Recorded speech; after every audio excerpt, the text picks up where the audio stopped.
Que de souvenirs, que de souvenirs, que de souvenirs. Je vous avais déjà fait un épisode il y a quelques semaines sur la Nintendo DS, mes souvenirs de la Nintendo DS. Et cette fois-ci, on va attaquer ma première console de salon, la Nintendo GameCube. Donc, cette manette. Que de souvenirs. La première fois que j'ai... La première fois... Alors, déjà, il faut savoir que je n'ai pas eu de console de salon très tôt. Je l'ai eu très tard, ma première console de salon, puisque j'ai eu la GameCube en 2013. 2013, la DS, je l'avais eu en 2008, en Noël 2008. Donc à mes 8 ans. Et là, ma première console de salon, c'était à mes 13 ans. Donc ce qui est un petit peu tard pour quelqu'un comme moi. Mais du coup, j'ai quand même pu me rattraper un petit peu sur les jeux qui sont sortis. Et alors je considère ça comme, c'est pas une console, mais je considère quand même mon support de jeu de salon. Le premier support de jeu de salon que j'ai eu, c'est la Freebox Revolution. Ça me fait rire en disant ça, forcément. Mais sur la Freebox Revolution, il y avait 2-3 jeux comme Asphalt 5 ou encore Angry Birds. Et ces jeux-là, surtout Asphalt, je l'ai vraiment poncé sur la Freebox. Donc je considère un petit peu ça comme une console de salon. Mais ma vraie console de salon que j'ai eue, c'était la GameCube. Et que de souvenirs. La GameCube, la première fois que j'en ai entendu parler, c'était avec un ami de collège. C'est ouais, un ami de collège. Et on avait fait un vide-grenier ensemble un jour. On s'était croisé un vide-grenier de notre village. Et il avait vu, on jouait déjà ensemble à la Wii chez lui. Et il avait vu un Mario Kart double dash en stand pour 10 euros. 10 € en 2013. Maintenant, un Mario Kart double dash, ça coûte combien? Et du coup, je ne connaissais pas ce Mario Kart. J'ai adoré du coup Mario Kart DS, Mario Kart Wii, Mario Kart 7. Les 3 Mario Kart que je connaissais à cet instant. Et il me parle de Mario Kart double dash. Je vois la jaquette, je vois la jaquette, je suis un petit peu émerveillé, puisque je vois 2 personnes dans un kart. Et il m'a expliqué un petit peu le jeu, qu'on jouait à 2, qu'on pouvait échanger les personnages. C'est pour moi, ça vendait du rêve. Et du coup, il voulait ce jeu puisqu'il l'avait déjà perdu ou cassé, je me rappelle plus. Mais il ne l'avait plus. Donc, il l'a acheté pour le prix de 10 €. Et du coup, l'après-midi même, on a joué du coup chez lui. Et c'est là où j'ai découvert la GameCube. Quand il m'en avait parlé, il me parlait de que ça ressemblait à un cube. J'ai vu ça, effectivement, ça ressemblait à un cube. Et il y avait une manette extrêmement étrange. C'est celle-là, une manette que j'avais jamais vue. À cette époque-là, je ne connaissais pas vraiment les jeux vidéo, je connaissais juste la Wii, la DS. Et puis, à part ça, pas grand-chose. Et j'ai vu cette manette et elle était extrêmement différente de la manette de la DS ou de la Wii. Donc c'était assez intriguant. Et quand on a joué à Mario Kart, oula, je baille. Quand on a joué à Mario Kart, c'était juste un bonheur, puisque je découvrais un nouveau jeu Mario Kart. Alors, j'ai eu beaucoup de mal avec la maniabilité au début, mais du coup, on a joué pendant super longtemps à Mario Kart.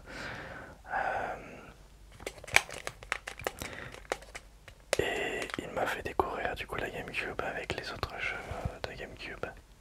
L'une des, l'une des premières vidéos que j'ai sorties sur YouTube, c'était avec cet ami de collège. Et on avait sorti des vidéos Mario Kart, alors on avait vraiment des voix de gamin. Mais c'était vraiment, ça reste pour moi de super souvenirs. Et ils sont actuellement encore en ligne, mais en répertorié en privé. De toute façon, j'ai fait des archives de mon côté. Mais ça fait toujours plaisir de revoir ces passages-là, même si c'est malaisant. Ça fait plaisir de revoir que c'était la découverte pour moi. Et ce même ami m'avait du coup par la suite fait découvrir un peu plus les jeux de la GameCube. On a énormément joué à Mario Party 4. C'était du coup le deuxième Mario Party auquel j'ai joué, je crois, puisque le premier c'était Mario Party DS sur DS. Et donc Mario Party 4 sur console de salon, c'était la première fois que je jouais à Mario Party sur console de salon. Donc voilà, ça faisait plaisir. Et il m'a fait aussi découvrir Super Smash Bros. Melee. Je connaissais un petit peu Super Smash Bros. Brawl, mais il m'a montré du coup la version précédente sur GameCube. Et j'ai tout de suite kiffé aussi, hein, pareil. Il y a eu quoi d'autre Mario Smash Football, on y a un petit peu joué. Et Pokémon XD. Et quand j'ai vu ça, Pokémon XD, c'était intriguant, mais il n'y avait pas des autres herbes. C'était très différent du coup Pokémon XD. Mais il y avait quand même une aventure. Ouais, ça changeait pas mal. Mais du coup, c'était un bon jeu. Et j'ai aussi pris plaisir à jouer à ce jeu. Et à ce moment-là, du coup, moi je voulais moi aussi une GameCube. J'ai vu en plus qu'il y avait l'adaptateur Ethernet, ce qui m'intéressait le plus. Au final, je l'ai jamais eu. Et du coup, en avril 2013, pour mon anniversaire, j'ai demandé du coup une GameCube. Donc ma mère, comme elle savait pas ce que c'était, on a été à Easy Cash. Et j'avais vu du coup une GameCube pour le prix de 12 euros. 12 euros. C'était vraiment pas cher à l'époque. 12 euros la GameCube avec une manette. Je me rappelle plus s'il y avait une carte mémoire avec, je ne sais plus. Mais avec une manette et les câbles d'alimentation et vidéo. Décidément, ce genre de vidéo me fatigue. En même temps, je suis allongé, donc c'est un petit peu normal. Et même qu'à côté de cette GameCube, déjà c'était une GameCube violet. D'ailleurs, la manette, je l'ai toujours. C'est toujours la manette que j'avais, qui était avec la GameCube que j'ai acheté. Et à côté de cette GameCube, il y avait aussi une Nintendo 64 pour le prix de 18 euros. Je me rappelle très bien d'ailleurs de ces prix-là. Je voulais limite les deux, mais on ne pouvait pas tout avoir. Donc c'était uniquement la GameCube. Et avec un jeu. Et comme jeu, on m'a conseillé le mec de Easy Cash. J'avais demandé un FPS, puisque je n'en ai jamais eu. Un jeu de type FPS. Puisqu'on jouait du coup à GoldenEye sur la Wii avec cet ami là. Et j'avais demandé un FPS au mec de Easy Cash. Il m'avait proposé 007 Nightfire pour le prix de 2 euros. 007 Nightfire. Et il y en avait un autre, si c'était Kitutu Blue Espion pour cible, je me rappelle plus. Mais il m'avait conseillé du coup 007 Nightfire.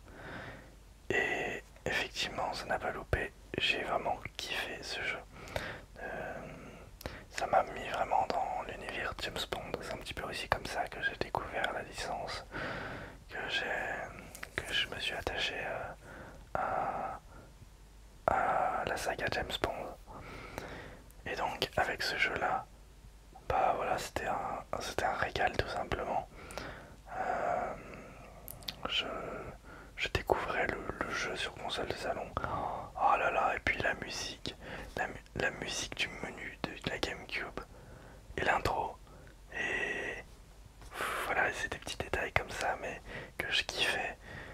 physique du menu, je l'ai laissé, limite des fois je laissais, j'allumais ma console. Déjà j'étais fier d'en avoir une GameCube, de voir le design. Je sais pas pourquoi elle m'intriguait tant, alors que à cette époque, c'était l'époque où était sortie la Wii U. Moi j'étais focalisé sur les GameCube.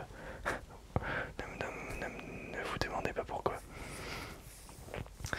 Et donc bah voilà, j'ai découvert 007 Nightfire. C'était un régal. Et avec cet ami de collège aussi, on en a fait des parties en multijoueur. C'était juste génial. Des parties de 007 Nightfire en multijoueur, c'est excellent. C'est au niveau de GoldenEye, clairement. Et le Noël qui suit le Noël 2013, j'ai demandé du coup Super Smash Bros Melee. Et bah ce Noël là, j'ai ouvert mon cadeau, j'ai eu Super Smash Bros Melee, même que le code VIP n'était pas gratté. Et j'ai encore le jeu là-bas. Et j'avais aussi demandé une deuxième manette, donc pour jouer à plusieurs. Et voilà, c'était un régal. Même que du coup, à ce Noël-là, on était parti au ski. J'avais emmené la GameCube à la station. Et finalement, je jouais tout le temps. Dès qu'on arrivait dans le chalet, moi je me mettais à fond sur la GameCube. Et j'ai vraiment poncé du coup le Smash Bros. Alors j'ai pas poncé, mais j'ai beaucoup joué à Super Smash Bros Melee. J'étais très fort. Maintenant j'ai énormément perdu en termes de skill, mais j'étais vraiment pas mal. Et puis par la suite, voilà, j'ai découvert d'autres jeux. J'ai découvert quoi Un ami m'a fait découvrir Time Splitters, la licence Time Splitters, et plus précisément Time Splitters Future Perfect. J'ai vu qu'on pouvait créer des maps, c'était génial. C'était les mêmes développeurs que GoldenEye, donc forcément ça me plaisait. J'ai pu découvrir F0GX, la licence F0. Alors j'ai déjà commencé par le X puis le GX. Et ça aussi ça régale, c'est un jeu qui n'a vraiment pas vieilli. Je l'ai acheté il y a pas longtemps. Puisque du coup j'ai joué sur émulation le F0GX. Et le fait de l'avoir en boîte maintenant, bah c'est un bonheur, voilà. Il y a quoi d'autre? Il y avait Luigi's Mansion. Luigi's Mansion que j'avais demandé aussi pour Noël, sauf qu'elle me l'avait pas trouvé, ma mère. En même temps, en 2013, c'était un petit peu plus compliqué de trouver un jeu de la sorte. Maintenant, il doit coter encore plus, donc... Enfin, quand je dis trouver, c'est trouver à prix raisonnable. Voilà. Et voilà, j'ai pu découvrir Zelda Wind Waker. Il y avait quoi d'autre sur GameCube? Et bah, depuis que je fais partie aussi d'une association de jeux vidéo à Lyon en 2019, j'ai pu aussi découvrir les jeux qui se jouaient avec les Game Boy. Donc on avait joué avec notre asso. D'ailleurs il y avait Payot, la personne qui fait le JDR sur ma chaîne. Et bah il était aussi dans cette association, c'est comme ça que d'ailleurs que je l'ai connu. Et bien on a joué avec du coup des jeux qui étaient compatibles GameCube, GBA. Donc on a joué à Zelda Force Ward Adventure. C'était vraiment un régal. On n'y a joué qu'une fois, mais franchement c'est à refaire parce que ce jeu est vraiment incroyable. On a joué aussi à Pac-Man Versus, mais ça c'était plus en convention, puisqu'on exposait du coup les consoles avec des adaptateurs, des Game Boy Player pour jouer aux versions GBA sur les télés. Et on jouait du coup à Pac-Man, voilà, 3 joueurs jouaient les fantômes et un joueur jouait Pac-Man. C'est que de souvenirs. Voilà. Je pense que j'ai fait un petit peu le tour et je suis très fatigué. J'en ai marre de vailler. Merci à vous d'avoir suivi cette vidéo. ça m'a fait plaisir encore une nouvelle fois de partager mes souvenirs. Je pense que la prochaine fois, ça sera mes souvenirs de la 3DS. Eh bien, n'hésitez pas à mettre un petit pouce. Je sais même pas pourquoi je demande un pouce en fait. Non, un commentaire. Est-ce que vous aussi vous avez des souvenirs avec la GameCube? Dites-moi tout. Et je vous retrouve une prochaine fois pour une prochaine vidéo. Vous aurez remarqué aussi, j'utilise les micros sans fil que m'ont donné Holyland, les Lark 150. Je les utilise ici puisque c'est plus facile plutôt que de déplacer mes micros qui sont bien installés. Donc voilà, si la qualité vous plaît, eh bien faites-le moi savoir. Sinon, si ça ne vous plaît pas, bah, je réutilise les autres micros. Voilà, merci beaucoup à vous et puis on se retrouve pour une prochaine vidéo.